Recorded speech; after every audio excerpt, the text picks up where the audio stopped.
সন্তান আল্লাহর দেয়া অনেক বড় নেয়ামত। আল্লাহু আকবার। নেককার সন্তান আল্লাহর কাছে চাইতে হয়, চেয়ে নিতে হয়। নবীরা দোয়া করেছেন, রব্বি হাবলি মিনাস সলিহিন, আল্লাহ নেককার সন্তান দেন, হে আল্লাহ নেককার পুণ্যবান সন্তান দেন, আল্লাহ এমন সন্তান দেন যাদেরকে দেখলে আমাদের চোখ জুড়ায়। রব্বি জাআলনি মুকিমাস সলাতি ওয়া মিন যুররিয়াতি, আল্লাহ আমাকেও নামাজ কায়েমকারী বানান, আমার সন্তানকেও বানান। তো সন্তানের জন্য দোয়া করতে হয়, নেককার সন্তান চাইতে হয়। আপনারা যারা বিয়ে করেছেন এখনো সন্তান পান নাই, আল্লাহ তাআলা আপনাদেরকে অচিরেই এই সন্তান দান করে আপনাদেরকে ধন্য করুন। যারা এখনো বিয়ে করেননি, বিয়ের পরে আল্লাহ তাআলা আপনাদেরকে সন্তান দান করুক। এটা অনেক বড় নেয়ামত, এটা অনেক বড় নেয়ামত, এটা আল্লাহর কাছে চাইতে হয়। তো এই আলোচনাটা সবার সাথে প্রাসঙ্গিক। যারা বাবা তাদের তো লাগবে ইনস্ট্যান্ট, আজকে রাত্রে যেই শোনাইতে পারবেন। যারা বাবা হতে যাচ্ছেন তারাও আগে থেকে জেনে রাখলেন, ওয়েল প্রিপেয়ার্ড। আর যারা এখনো বিয়েই করেন নাই, প্ল্যান করে রাখেন যে এইটা আমি আমার ওয়াইফের সাথে প্ল্যান করে এই নাসিহাগুলো আমার সন্তানদেরকে আমরা শোনাবো। সবাই পড়ুন ইনশাআল্লাহ। এবার প্রশ্ন করে উত্তর দেন। সূরাটার নাম কি? মাক্কি না মাদানী? কত নম্বর সূরা কোরআনের? 31 নম্বর সূরা। আচ্ছা প্রিয় ভাইয়েরা, কালামুল্লাহ মাজিদে কুরআন আল কারিমে আল্লাহ তাআলা মানুষের নামে মোট 8টি সূরা দিয়েছেন। মানুষের নাম কয়টি? এর মধ্যে 6টি সূরা 6 জন নবীর নামে। 6টি সূরা 6 জন। সূরা হুদ, সূরা ইউসুফ, সূরা ইউনুস, সূরা মুহাম্মদ, সূরা নূহ, সূরা ইব্রাহিম। এই 6 জন নবীর নামে 6টা সূরা। আর মানুষের নামে মোট 8টা, নবীর নামে গেল 6টা, আর রইল কয়টা? 2টা। আল্লাহর প্রিয় ভাজন একজন বান্দা এবং একজন বান্দির নামে আল্লাহ আরো 2টা সূরা দিলেন। আল্লাহর প্রিয় বান্দি মারিয়াম আলাইহিস সালাম, ঈসা আলাইহিস সালামের মা, ওনার নামে একটা সূরা আছে না? কি নাম? সূরা মারিয়াম। আর আরেকটা হচ্ছে এই যে সূরা লোকমান, উনি কিন্তু নবী না। তাহলে আবার বলি, মানুষের নামে আল্লাহ তাআলা কোরআনে কয়টা সূরা দিয়েছেন? 8টি। এর মধ্যে 6টা দিয়েছেন 6 জন নবীর নামে, আর বাকি 2টা আল্লাহর 2 জন প্রিয় বান্দা বান্দির নামে। একটা সূরা মারিয়াম আর একটা সূরাতু লোকমান। তো আমরা শুরুতেই জানবো যে এই লোকমান কে ছিলেন তিনি। লোকমান আলাইহিস সালাম আল্লাহর প্রিয় ভাজন একজন ব্যক্তি ছিলেন, খুব বিজ্ঞ একজন মানুষ ছিলেন, খুব জ্ঞানী প্রাজ্ঞ একজন ব্যক্তিত্ব ছিলেন। দেখতে উনি কালো ছিলেন, কুৎসিত। চামড়াটা কি ছিল? কালো, ব্ল্যাক। তার মানে ব্ল্যাক হইলেই কাউকে ছোট করা যাবে না। কাজী নজরুল বড় সুন্দর লিখেছেন, কালো আর ধলো বাহিরে কেবল, ভিতরে সবাই সমান রাঙ্গা, কেটে দিলে রক্তের রং। যে কালো রঙের তার রক্ত, যে ধবধবে সাদা তার রক্ত লাল। তাহলে ব্ল্যাক হইলেই কাউকে ছোট করা চলবে না। সাইয়েদনা লুকমান আল হাকিম কুৎসিত বর্ণের একজন মানুষ ছিলেন, খাটো একজন মানুষ ছিলেন। কোথায় থাকতেন? মিশর, সুদান, ইথিওপিয়া, যেটা আগের নাম ছিল হাবাসা, এই রিজিয়নে। কেউ কেউ বলেছেন মিশরের কোন একটা এলাকায়, কেউ সুদান, কেউ ইথিওপিয়া। রিজিয়নটা কাছাকাছি। কি করতেন? কোন কোন মুফাসসির বলেন তিনি দর্জি ছিলেন, দর্জি। কেউ কেউ বলেন তিনি ছিলেন কানা নাজ্জারান, নাজ্জার মানে কাঠমিস্ত্রি ছিলেন। আবার কোন কোন মুফাসসির বলেন তিনি ছিলেন রাইল গানাম, মেষ পালক।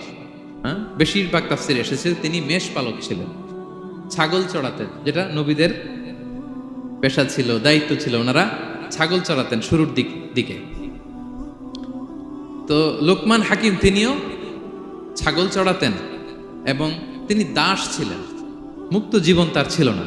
তিনি একজন মনিবের আন্ডারে তার ছাগলগুলো মরুভূমিতে যেয়ে কি করতেন? চড়াতেন।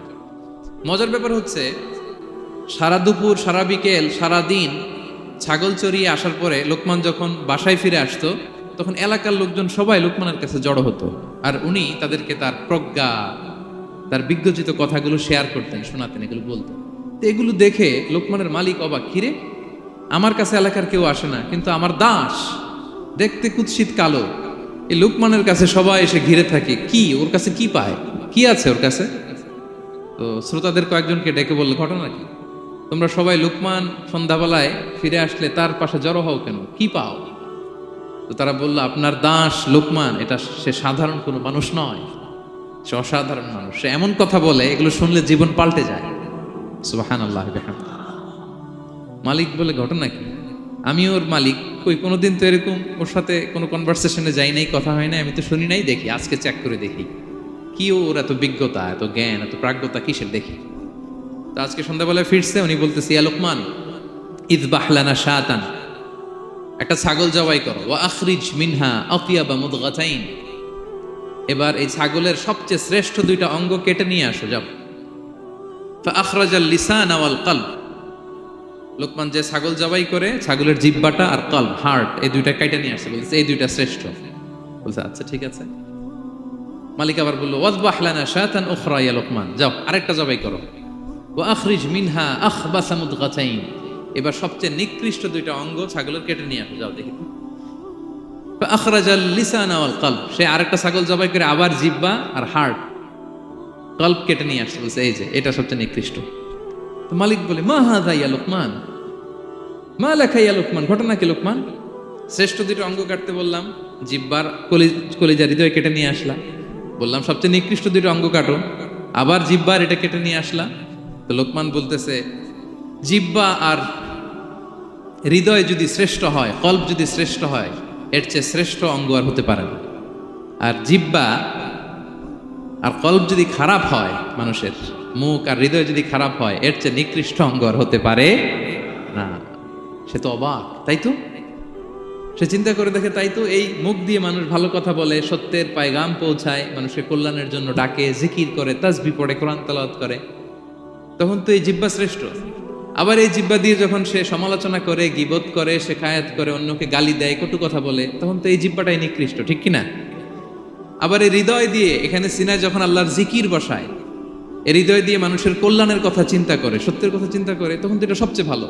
আবার এই হৃদয়ে যদি অন্যের ব্যাপারে হিংসা পুষে রাখে, এই হৃদয়ে যদি সে নিজের ব্যাপারে হাই স্টিম, অহংকার পুষে রাখে, তাইলে হৃদয়ের চেয়ে খারাপ অঙ্গার হতে পারে। মালিক অবাক হয়ে গেল, তাই তো লোকমান, আসলেই তুমি অনেক প্রাজ্ঞ, অনেক বিজ্ঞ, যাও, তোমাকে আমি আর এই বন্দিত্বের মধ্যে আটকে রাখতে চাই না, তোমাকে আমি এই ভালো কথাগুলো গণমানুষের কাছে পৌঁছে দেওয়ার জন্য আজ থেকে তোমাকে লোকমান আমি আজাদ করে দিলাম। মুক্ত জীবন পেয়ে মুক্ত বিহঙ্গের মতো তিনি উড়ে বেড়াতে লাগলেন, আর মানুষের কাছে তার এই প্রাজ্ঞ বিজ্ঞচিত কথাগুলো তিনি ছড়াতে লাগলেন। তো তিনি তার সন্তানকে ডেকে বলেছিলেন, কিছু উপদেশ দিয়েছিলেন ডেকে, যে বাবা এটা করো, এটা করো, এটা করো, এটা করো না। এই তার সন্তানকে এই উপদেশগুলো তিনি যে দিলেন, আল্লাহ তাআলার কাছে এত ভালো লেগেছে, এতই চমৎকার এবং পারফেক্ট মনে হয়েছে, আল্লাহ তাআলা কিয়ামত পর্যন্ত গোটা বিশ্বের সব বাবারা মায়েরা যেন তাদের সন্তানদেরকে এই উপদেশ দিতে পারে, হুবহু লিটারালি ওই কথাগুলো আল্লাহ তাআলা কোরআনের মধ্যে তুলে দিয়েছেন। আজকের সূরা লোকমানের দ্বিতীয় রুকুতে মূলত এই তাফসীরটাই আপনাদেরকে শোনাবো। তো কোন প্লট, কোন স্লট আজকে আলোচনা হবে, সবার কাছে ক্লিয়ার? হ্যাঁ, আগ্রহ জাগছে, জানার ব্যাপারে আগ্রহ জাগছে? আচ্ছা, আসুন আমরা মহাবিশ্বের মহাগ্রন্থ আল কুরআন আল কারীম থেকে সরাসরি আলোচনা শুরু করি।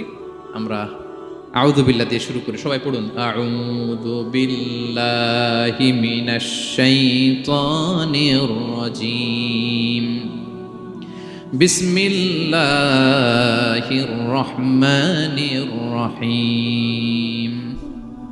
ولقد آتينا لقمان الحكمة أن اشكر لله ومن يشكر فإنما يشكر لنفسه ومن كفر فإن الله غني حميد। সুবহান আল্লাহ পড়েন। আল্লাহ তাআলা বলছেন, ওয়ালাকাদ আতাইনা লুকমানাল হিকমা, আমি লোকমানকে হিকমত দিয়েছি, প্রজ্ঞা দিয়েছি, আর বলেছি আনিশকুর লিল্লাহ, লোকমান আল্লাহ শুকরিয়া করো। ওমাই ইয়াশকুর ফাইন্নামা ইয়াশকুরু লিনাফসি, যে আল্লাহ শুকরিয়া করে সে তার নিজের জন্যই করে, এটা নিজের জন্যই ভালো। ওমান কাফারা ফাইন্নাল্লাহা গানিয়ুন হামিদ, আর যে শুকরিয়া করে না, নাশুকরি করে, অকৃতজ্ঞ হয়, তাহলে জেনে রেখো আল্লাহ তাআলা তিনি গানি, অমুখাপেক্ষী, তিনি হামিদ, সদা প্রশংসিত।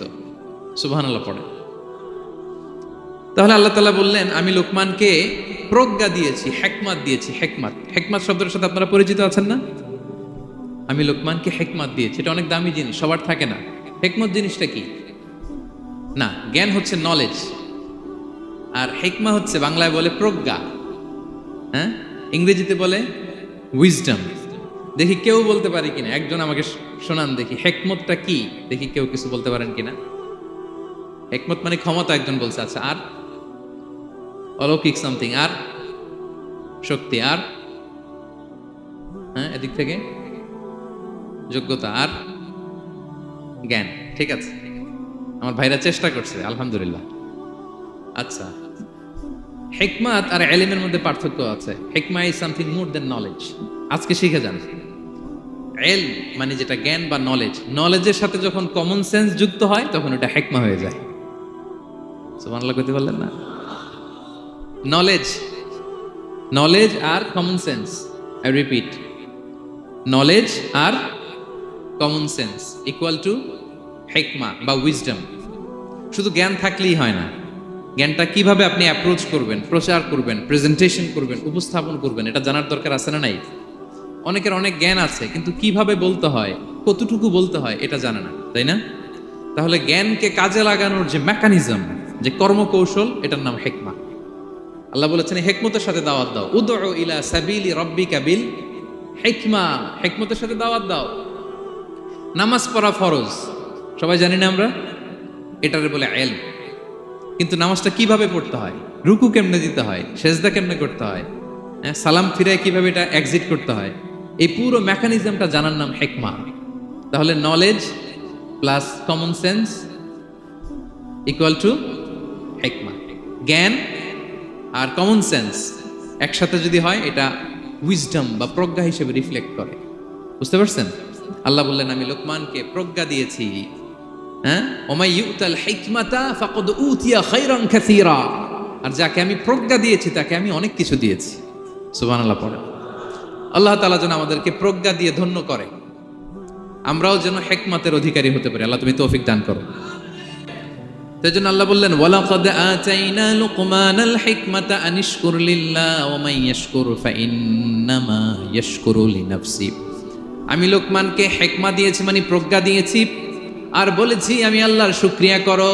যে শুকরিয়া করে সে তার নিজের জন্যই করে, যে কুফরি করে অকৃতজ্ঞ হয় জেনে রেখো আমি আল্লাহ গানিয়ুন হামিদ। আমি গানি, অমুখাপেক্ষী, হামিদ, সপ্রশংসিত। আল্লাহ লোকমানকে বললেন আনিশকুর লিল্লাহ, আল্লাহর জন্য শুকরিয়া করো। শুকরিয়া যে করে সে তার নিজের জন্যই করে, এখানে আল্লাহর কিছু হয় না। নাকি আমরা শুকরিয়া করলে আল্লাহর ক্ষমতা 1 ইঞ্চি বেড়ে যায়? আমরা গোটা বিশ্বের সবাই সিজদায় পড়ে থাকলে আল্লাহর ক্ষমতা একটু বেড়ে যাবে না? পারবে? আর আমরা সবাই যদি সবচাইতে পাপী হয়ে যাই আল্লাহর ক্ষমতা কমে যাবে না? কমবে? তাহলে লাভ লস আল্লাহর কিছু নাই, লাভ লস সব কাদের? আওয়াজ করে সবাই বলুন, লাভ লস কাদের? শুকরিয়া করলে আমাদের লাভ। লা ইন শাকারতুম লা আযীদান্নাকুম ওয়া লা ইন কাফারতুম ইন্না আযাবি লাশাদীদ। আল্লাহ বলেন যদি তোমরা শুকরিয়া করো নেয়ামত বাড়িয়ে দেব, আর যদি কুফরি করো জেনে রেখো আমার আযাব, আমার পানিশমেন্ট, আমার শাস্তি বড় কড়া। আমি আল্লাহ সব সময় ধরি না, ধরলে ছাড়ি না। ঠিক কি না? ধরে ধরে ধরে না, ধরলে আল্লাহ ছাড়ে না। শুকরিয়া করলে তিনি বাড়াতে থাকে, দিতেই থাকে। শুকরিয়া করবেন তো পাবেন, নিয়ামতে শুকরিয়া করবেন তো পাবেন, করবেন তো পাবেন। তো শুকরিয়া করলে আমাদের লাভ, আমাদের লাভ। হাদিসে কুদসিতে আল্লাহ বলেছেন এই বানি আদম সবাই মিলে, হ্যাঁ, আলা আতকা কলবি রাজুলিন ওয়াহিদ, তোমরা যদি সবাই সবচেয়ে মুত্তাকি হয়ে যাও, ইবাদতে লুটিয়ে পড়ো সবাই, আমার কিচ্ছু পারবে না। আর তোমরা সবাই যদি আফজারি কলবি রাজুল ওয়াহিদ, সবচেয়ে নিকৃষ্ট আত্মার মানুষ হও, পাপাচারে ডুবে যাও, আমি আল্লাহর ক্ষমতার 1 ইঞ্চিও কমবে না। তাহলে শুকরিয়া করলে কাদের লাভ? সেটাই আল্লাহ বললেন শুকরিয়া করলে তোমাদের লাভ। ওমান কাফারা ফা ইন্নাল্লাহা গানিয়ুন হামিদ। তিনি অমুখাপেক্ষী, অমুখাপেক্ষী, তিনি কারো কাছে ঠেকা না, কিন্তু আমরা তার কাছে ঠেকা। ঠিক কিনা? আমরা বিপদে পড়লে কার কাছে চাই? আল্লাহ কারো কাছে চায়? আমাদের ফরিয়াদ আমরা কার কাছে জানাই? আল্লাহর কি কারো কাছে ফরিয়াদ জানানো লাগে?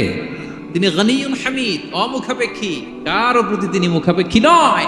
গোটা বিশ্ব তার কাছে প্রার্থনা করে, গোটা বিশ্ব মুখ থুবড়ে তার কাছে পড়ে থাকে, গোটা বিশ্ব লুটিয়ে পড়ে সিজদায় পড়ে তার কাছে রোনাজরি করে, কিন্তু তিনি কারো কাছে কিছু চেতে হয় না, তিনি গনিয়ুন হামিদ।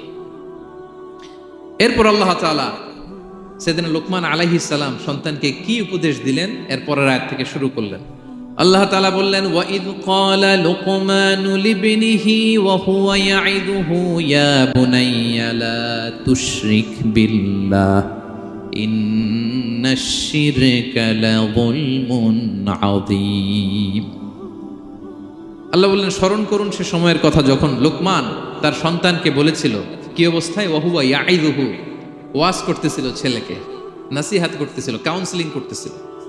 ফ্যামিলিতে এটা খুব জরুরি, নাসিহা করা, একে অপরকে উপদেশ দেয়া। কারণ আর দিন ও আর নাসিহা, দিন মানেই কল্যাণ কামনা করা, দিন মানেই অন্যকে কি দেয়া? উপদেশ দেয়া, নাসিহা দেয়া। এটা যেন আমরা দেই। এজন্য ফ্যামিলি কাউন্সেলিংটা জরুরি। নিজেই হুট করে সব সিদ্ধান্ত নেবেন না। আপনার স্ত্রীর সাথে পরামর্শ করুন, আপনার সন্তানদের সাথে পরামর্শ করুন। দেখেন সাইয়েদনা ইব্রাহিম আলাইহিস সালাম, তিনি স্বপ্নে দেখলেন তিনি ইসমাইলকে জবাই করতেছে।